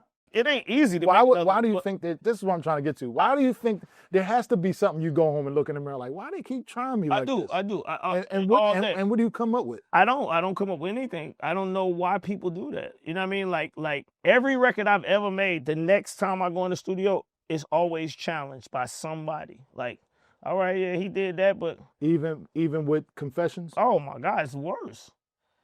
Cause I did Confessions and then did Emancipation Mimi. These records is right back to back, right? But Mariah ain't come and say, hey, can you... No, she didn't say that, but other people were saying other that. people have, I've heard other people say, like, you know, they can't, they wash, they can't do that no more. Yo, Straight up. washed is Cause I mean, it's like, not washed though. yeah, wash. I heard wash. How in between Confessions and Mimi, like somebody no, said after that. Oh, after that.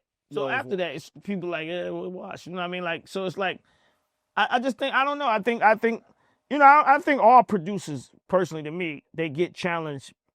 Their success brings challenge. And I don't understand why that happens, but I know for me, every record that we make is challenged by the success because of the success of the one record prior to that. That's so strange. You did Pressure, you came with this next one. So the next one, they're going to be like, you can't do it again. Yeah. You are still. Yeah, 100%. Yo, that's so crazy. I mean, I don't know if it's because it's big records. I don't know what it is, but it definitely is in that space. And it's also like a challenge of like, you know, I try not to be a copycat producer, right? Copycat producers, I feel like they use the same sounds every time they make a record, right?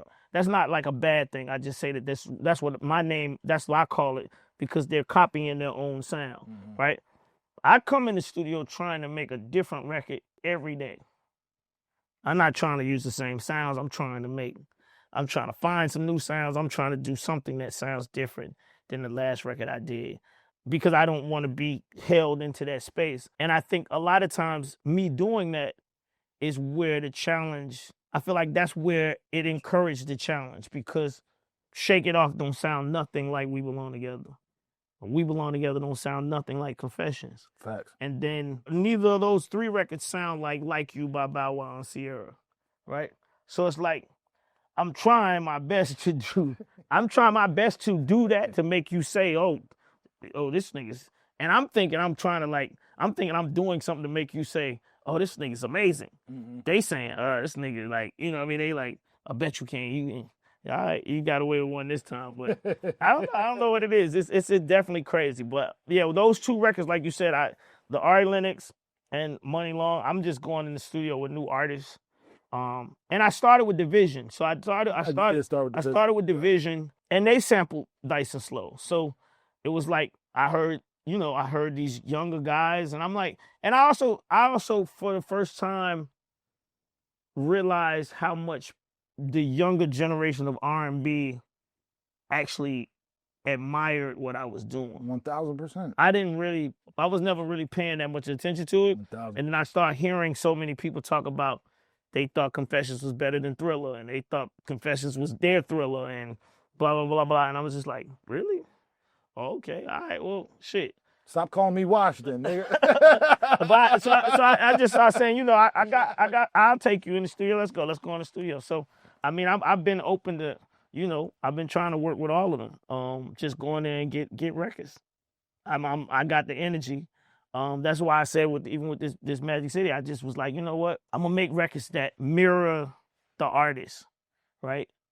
The Jeezy record I make, it's gonna sound like a Jeezy record. A Jermaine Dupri Jeezy record, but it's gonna sound like a Jeezy record. I'm gonna try my best to get it as close to what I think Jeezy should sound like. Hopefully, sometimes I miss that mark. But I also have a thing where I know, like, I don't have to put this out. So if I don't get the reaction that I want before I put it out, you'll never hear it.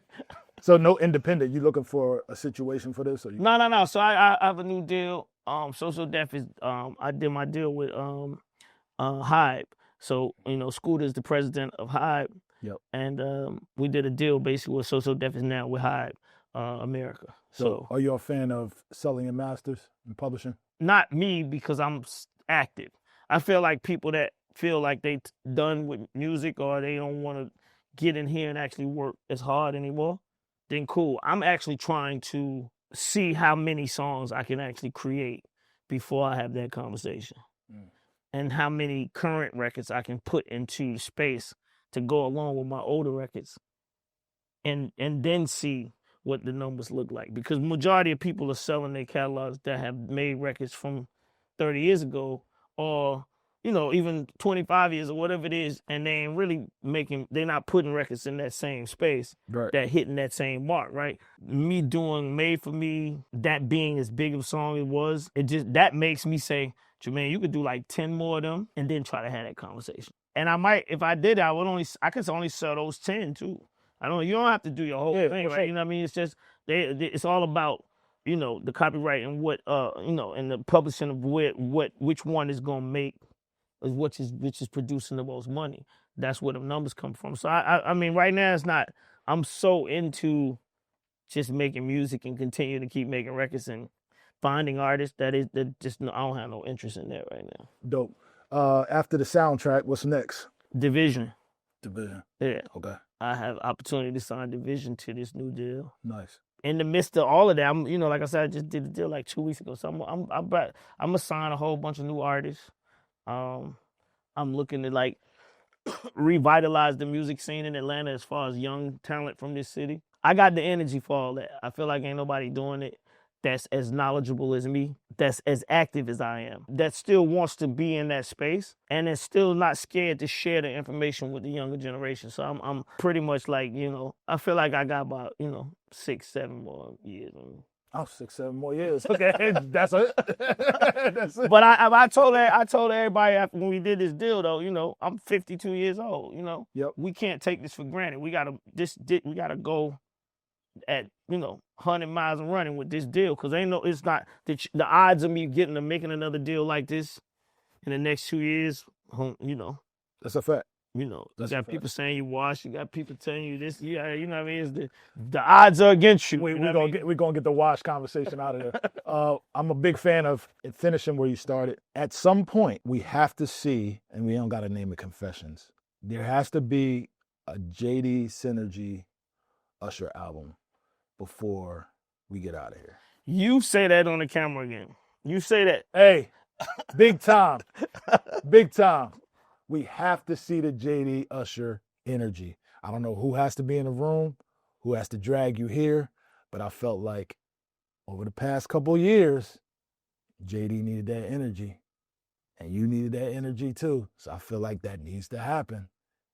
Can we make it happen? Like I said, it don't have to be Confessions 3, 4, 5, 6, 7, but it could be something. I feel like that's what's needed right now. I feel like I've told people, Quincy didn't make Thriller till he was 50. There you go. I feel like, me and Usher, because I don't feel like Confessions was our Thriller. I feel like Confessions was us. I feel like Confessions might have been our Off the Wall. Some people say Off the Wall is better than Thriller. Yeah. So we could argue about Confessions, but I do know it's people that that say it sold past 10 million in the non-streaming era. Oh yeah, but it's people that say 8701 is better than Confessions too. I never once heard that in my life. I never once heard that in my entire life. But 87 was that shit. Nah, that's just like saying the R was better than fucking 12 play. Like we can't do that. We can't say that. We can't what I mean? But I definitely want to see that synergy is there. Maybe I'm gonna have what I got to do. You done said it. Once it's in the universe, it's in the universe. Yeah, we got to make that happen. Yeah. So Magic City, Division, Usher, anything else? Technical, AI, anything you got your hands in? Nah, just all music, man. Music. Just making sure that, like I said, You afraid of the robots too? Huh? You afraid of the robots? Nah, I'm really into actual natural feeling. That's right. Right? Like we was in here the other night, me, Tip, and Dro working on the Magic City soundtrack. And it was people out there like right now, right? That's out there while we doing this. And we was playing records. And we'd do some. Like I said, we did 3 songs that night. But we got to this one record. And we did the record, niggas start coming in the room. Oh yeah. I ain't call nobody or I ain't say, yo, listen to this beat. That's how you know. I'm just playing the record. What the hell is that? What's going on? And I'm like, oh, there we go. Here we go. That action, you ain't getting with no robot. You can get, the robot might walk in the room, but the robot's not gonna feel it and say, that's it. You just hit the mark that you're trying to hit. Like you and I don't. I mean, you know, it might be. I might not be alive by the time it get to that spot, but that ain't happening right now. And I just got in one of them little the little white cars running around. Oh yeah, the Waynos. Yeah, I just got in one in L.A. Rode by myself to see how it was. I'm not scared of it. I welcome it, but I also don't believe that it exists in this space. Right. I feel like it's something that exists in the space that is in like those type of cars. You know, the Teslas and all of this type of world. I think that is cool for that type of stuff. But this space, I feel like this is. I'm such a hardware person. I feel like it's hard for you to find somebody that don't really feel to come over here and say, you know what, y'all need to fix this because this don't really slide like this. You know what I mean? Right. Like, you know what I'm saying? I think we are ways away from having that type of conversation. That's right. Fact. You know what I mean? So that's what I think. The highly decorated JD, Don Cannon would definitely hear BackTrak. Yeah. We had to unpack all this shit. You know what I'm saying? And you know my favorite line, the goat farm. We're here. 2 goats.